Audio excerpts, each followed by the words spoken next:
March 2025. ಹೇಗೆ ಅನಿಸ್ತಾ ಇದೆ ಸರ್? ಹಬ್ಬ ನಡೀತಾ ಇದೆ, ಏನು ಹೇಳ್ಬೇಕು ಅನ್ಕೊಂಡಿದ್ದೀರಾ?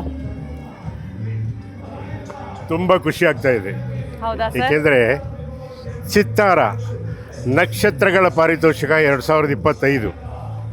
ಯಾಕೆಂದರೆ ಚಿತ್ತಾರ ಅಂದರೆ ಇದು ಬರೀ ಚಿತ್ತಾರ ಅಲ್ಲ, ಅಷ್ಟೇ ಅಲ್ಲ, ಚೆಲುವಿನ ಚಿತ್ತಾರ, ಚಿತ್ತಾರ, ಬಣ್ಣಗಳ ಚಿತ್ತಾರ. ಅರೆ ಅರೆ, super. ಯಾರಿಗೆ ಯಾವ ಬಣ್ಣ ಬೇಕೋ ಅದನ್ನು ಆರಿಸ್ಕೋಬಹುದು. ಹೌದು ಸರ್. ಹಳದಿ ಆರಿಸ್ಕೋಬಹುದು, ಕೆಂಪು ಆರಿಸ್ಕೋಬಹುದು, ನೀಲಿ ನಿಜ. ಆರಿಸ್ಕೋಬಹುದು, ಹಸಿರು, ಪ್ಯಾರೆಟ್ ಗ್ರೀನ್, ಯಾವ್ದು ಬೇಕಾದ್ರೂ ಏನಾದ್ರೂ ಆರಿಸ್ಕೋಬಹುದು.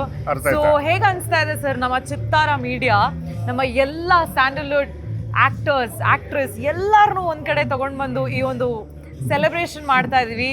ಇವತ್ತು ನಾವು 16 ಇಯರ್ಸ್ ಆಫ್ ಹುಟ್ಟದ ಹಬ್ಬ ಮಾಡ್ತಾ ಇದೀವಿ ಚಿತ್ತಾರದು. ಅಂಡ್ 16ನೇ ವರ್ಷದ ಹುಟ್ಟುಹಬ್ಬವನ್ನ ಆಚರಣೆ ಮಾಡ್ತಾ ಇದ್ದೀವಿ. ಹೌದು ಸರ್. ಅತ್ಯಂತ ವೈಭವ ಪೂರಿತವಾಗಿ ಅಂತ ಶುದ್ಧ ಕನ್ನಡದಲ್ಲಿ ಹೇಳ್ತಾಯಿ. Yes. ಬಹಳ ಮುಖ್ಯವಾಗಿ ಒಂದು ಅಣ್ಣವ್ರನ್ನ ಈ ಸಮಯದಲ್ಲಿ ಜ್ಞಾಪಿಸ್ಕೊಳ್ತೀನಿ. ಯಾಕೆ ಅಂದರೆ ಚಲನಚಿತ್ರ ರಂಗ ಅನ್ನೋದು ಒಂದು ಕುಟುಂಬ ಅಂತ.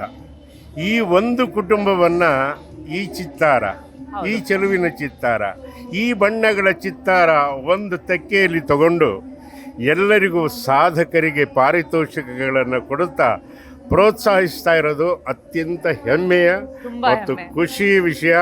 ಹಾಗಾಗಿ 100 ವರ್ಷ ಚಿತ್ತಾರ ಬಾಳಿ ಬೆಳಗಲಿ. ಇದರ ಆಡಳಿತ ಮಂಡಳಿಯವರಿಗೆ, ಪ್ರತಿಯೊಬ್ಬ ಕಾರ್ಮಿಕರಿಗೆ ಒಳ್ಳೆಯದಾಗಲಿ, ಮಂಗಳವಾಗಲಿ. ಈ ಚಿತ್ತಾರ ಮಾಸ ಪತ್ರಿಕೆ ವಿಶ್ವಮಟ್ಟದಲ್ಲಿ ಬೆಳೀಲಿ ಅನ್ನೋದೇ ನನ್ನ ಹಾರೈಕೆ. ನಮಸ್ಕಾರ, ಶುಭರಾತ್ರಿ.